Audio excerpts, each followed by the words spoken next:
Tillerson was speaking at a meeting of foreign ministers in Vancouver hosted by himself and Canadian Foreign Minister Chrystia Freeland to discuss how best to de-escalate tensions with North Korea's rogue communist regime. While all nations that supported South Korea in the Korean War, including distant state actors like Colombia and Greece, were invited to the meeting, Russia and China, North Korea's largest benefactors, were not. "We will not allow North Korea to drive a wedge through our resolve and our solidarity," Tillerson asserted. "We reject a freeze-for-freeze approach," he added, arguing that there is no moral equivalence between legitimate U.S. South Korea joint military drills and North Korea's illegal nuclear program. China has advocated for this approach for months, suggesting that the United States should first start withdrawing militarily from Asia and hope that dictator Kim Jong-un responds to a diminished U.S. presence in the region by freezing his illegal nuclear program. This approach has the dual benefit to China of reducing a U.S. military presence near its own borders, which the Communist Party has repeatedly rejected as burdensome and challenging to itself. The objective of the meeting, Tillerson told his peers, is to improve the effectiveness of the maximum pressure campaign and to combat North Korea's attempts to evade sanctions.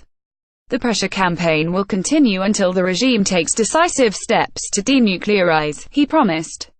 Tillerson also asserted that those gathered in the room stood shoulder to shoulder with China and other nations allied to North Korea that have called for an end to Pyongyang's nuclear program. "We cannot and will not accept you as a nuclear state," he said to North Korea.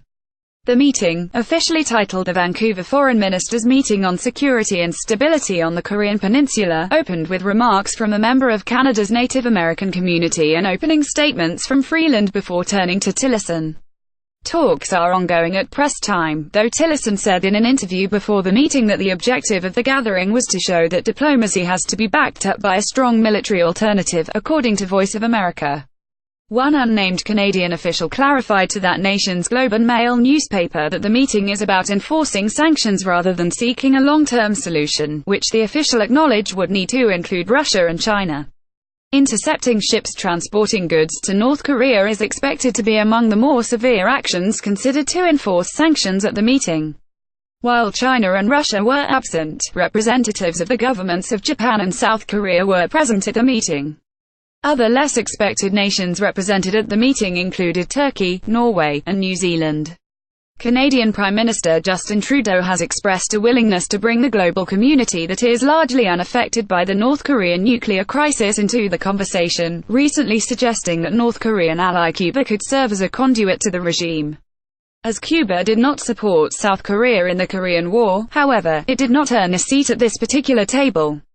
China and Russia have reacted to their exclusion with derision. "This meeting you inquired about has no legality and representativeness to speak of from the very beginning, and China is opposed to it from day one," Chinese Foreign Ministry spokesman Lu Kang told reporters on Tuesday, responding to a reporter asking whether China regretted not participating.